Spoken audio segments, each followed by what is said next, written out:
Spicy pasta লাভারদের জন্য আজকের রেসিপিতে রয়েছে একদম ঘরোয়া উপকরণে স্পাইসি মাসালা পাস্তা রেসিপি। আসসালামু আলাইকুম প্রিয় দর্শক, welcome back to my channel. আশা করি সবাই ভালো আছেন। আমিও আল্লাহর রহমতে আপনাদের দোয়ায় অনেক ভালো আছি আলহামদুলিল্লাহ। আপনারা দেখতেই পাচ্ছেন আজকে আমার আয়োজনে রয়েছে স্পাইসি মাসালা পাস্তা। খুবই ঘরোয়া উপকরণে এই পাস্তাটা আপনারা তৈরি করে নিতে পারবেন খুবই সহজে। আমার ছেলে কিন্তু এই পাস্তাটা খুবই পছন্দ করে, তাই আপনাদের সঙ্গেও শেয়ার করতে চলে আসলাম।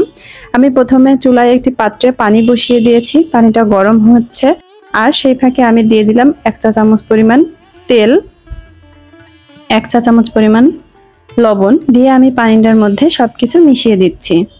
এবার পানিটা ফুটে আসলে এর মধ্যে পাস্তাগুলো দিয়ে দিচ্ছি। যার যে পাস্তা পছন্দ সেই সাইজের পাস্তা আপনারা নিয়ে নিতে পারেন। আর পাস্তাটা এখানে পাস্তার গায়ে কিন্তু লেখাই থাকবে কয় মিনিট ধরে সেদ্ধ করে নিতে হবে। আমি এখানে 7 মিনিট ধরে আমার এই পাস্তাটা মিডিয়াম লো ফ্লেমে সেদ্ধ করে নিয়েছি। এখন এই যে নেড়ে চেড়ে দিতে হবে, তা না হলে কিন্তু পাস্তাগুলো নিচে লেগে যেতে পারে। সেদ্ধ হয়ে গিয়েছে, রেখে দেওয়ার পরে আমি এখানে কিছু চিকেন নিয়ে নিয়েছি, এরকম আমি ছোট ছোট টুকরো করে কেটে নিয়েছি।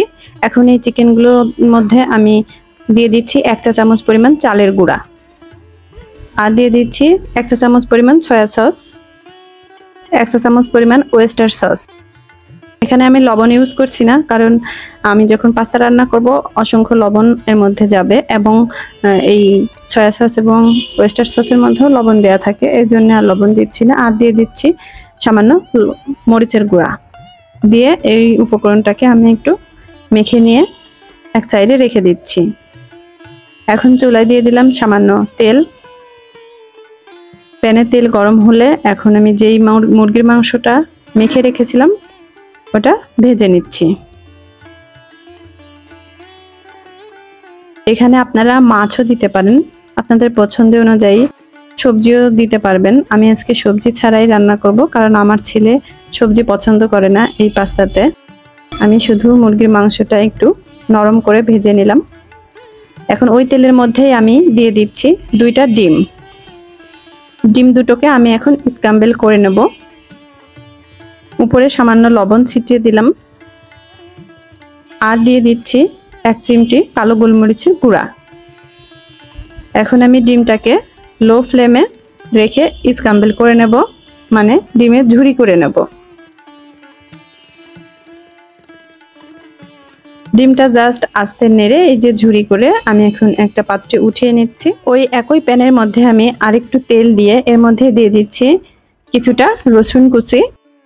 রসুন কুচিটা দিয়ে এখন আমি একটু হালকা ফ্রাই করে নিচ্ছি। তারপরে দিয়ে দিলাম 2টো পেঁয়াজ কুচি। এখন রসুন কুচি আর পেঁয়াজ কুচিটাকে একটু হালকা ফ্রাই করে নেব।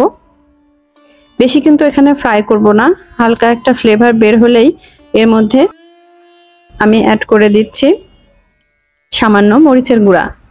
আপনাদের যেমন মরিচের ঝাল পছন্দ সেইভাবে মরিচটা দিতে পারেন। আর দিয়ে দিচ্ছি টমেটো সস, 1 টেবিল চামচ সয়া সস, 1 টেবিল চামচ পরিমাণ ওয়েস্টার সস। এখন দিয়ে সবগুলো উপকরণ একসঙ্গে ভালোভাবে মেখে নিচ্ছি। এই পাস্তা রান্নাটা কিন্তু খুবই ইজি, কিন্তু পাস্তা যখন আপনারা এই মাসালা পাস্তা করে খাবেন স্পাইসি ভাবে, খুবই কিন্তু টেস্টি হয়। একবার বাসায় ট্রাই করে দেখবেন। এখন আমি এর মধ্যে দিয়ে দিচ্ছি কিছু ধনে পাতা। এই ধনিয়া পাতাগুলো দিয়ে এখন ভালোভাবে নেড়ে চেড়ে দিচ্ছি। আর দিয়ে দিচ্ছি কিছু কাঁচামরিচ। কাঁচামরিচটাকে একটু নেড়ে চেড়ে দিচ্ছি। এটা যেহেতু স্পাইসি হবে, যার যেমন ঝাল পছন্দ সেভাবে দিতে পারেন। আর দিয়ে দিচ্ছি স্বাদমতো লবণ। লবণ কিন্তু আমরা পাস্তা সেদ্ধ করার সময় ইউজ করেছিলাম, আবার সসের মধ্যেও কিন্তু অনেক লবণ আছে, তাই লবণটা একটু চিন্তা ভাবনা করে দিতে হবে। আর এখানে দিয়ে দিলাম সেদ্ধ করে রাখা পাস্তাগুলো। এখন পাস্তাগুলো দিয়ে সব মশলার সাথে আমি এই পাস্তাগুলোকে মিশিয়ে নিচ্ছি। একটু ভালোভাবে উল্টিয়ে পাল্টিয়ে মিশিয়ে নিতে হবে। তারপরে স্ক্র্যাম্বল করে রাখা ডিমের ঝুড়িটাকে দিয়ে দিলাম, আর দিয়ে দিচ্ছি যেই চিকেনটা ভেজে রেখেছিলাম সেটা। এর মধ্যে আপনারা এই পর্যায়ে চাইলে সেদ্ধ সবজিও দিতে পারেন, আমি আজকে সবজি দিব না। আর দিয়ে দিচ্ছি সামান্য লবণ। লবণটা আমার কম হয়েছিল, তাই আমি আবারও লবণটা দিয়ে দিলাম। আর এখানে দিয়ে দিচ্ছি ম্যাকারনির মধ্যে যেই মশলার প্যাকেট থাকে, সেই মশলার একটা প্যাকেট আমি সম্পূর্ণ দিয়ে দিলাম। এবার ভালোভাবে নেড়েচেড়ে মিশিয়ে নিলেই কিন্তু আমাদের স্পাইসি মাসালা পাস্তাটা রেডি হয়ে যাবে। এখন আমি এর মধ্যে দিয়ে দিচ্ছি কালো গোলমরিচের গুঁড়া।